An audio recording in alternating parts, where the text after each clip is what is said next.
பொதுவா ஒரு கேள்வி இருக்கும். பாத்தீங்கன்னா நாங்க வந்து நல்ல ஜில்லுன்னு ஜூஸ் குடிக்கலாமா, அதே மாதிரி ஐஸ் வாட்டர் நல்லா கியூப்ஸ் எல்லாம் போட்டு நல்ல ஜில்லுன்னு குடிக்கலாமா, மெடிக்கல் பெனிஃபிட் என்ன இருக்கு, டிஸ்அட்வான்டேஜஸ் என்ன இருக்குன்ற கேள்வி உங்கள் மனதில் எழும். பாத்தீங்கன்னா ஐஸ் கியூப் வந்து என்ன ஹெல்ப் பண்ணுன்னு பாத்தீங்கன்னா, நீங்க ஐஸ் வாட்டர் எடுக்கும்போது உங்க பாடியில வந்து ஹைட்ரேஷன் இம்ப்ரூவ் ஆகும்.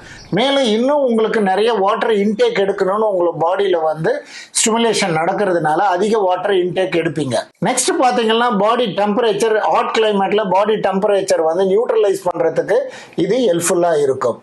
மூன்றாவது பாத்தீங்கன்னா இந்த ஐஸ் வாட்டர் வந்து ஒரு வழியில வந்து பாத்தீங்கன்னா டைஜஷனை இம்ப்ரூவ் பண்றதுக்கு உங்களுக்கு பயன்படும். மேலும் வந்து அந்த கண்டாமினேட்டட் வாட்டர்ல ஐஸ் வந்து ஃபார்மேட் பண்ணியிருந்தாங்கன்னா அதை நீங்க எடுத்துக்கொள்ளும் போது கண்டிப்பா த்ரோட் இன்ஃபெக்ஷன், உங்களுக்கு செஸ்ட் இன்ஃபெக்ஷன் நிச்சயமாக வரும். சில பேருக்கு வந்து சென்சிட்டிவ் டூத் எல்லாம் இருக்கும், அவங்களுக்கு எல்லாம் பல்கூச்சம் அதிகமாக வரும். நிச்சயமாக உங்களுக்கு அது ஒரு மிகப்பெரிய டிஸ்அட்வான்டேஜ் தான். மேலும் வந்து நீங்க எடுக்கும் வாட்டர் வந்து நல்ல சுத்தமான வாட்டரான்னு பார்த்துட்டு அதுல நீங்க ஐஸ் கியூப்ஸ் எல்லாம் எடுத்து உங்களோட சம்மர் கிளைமேட்டுக்கு சில்லுன்னு குடிக்கிறது மிக சிறந்தது.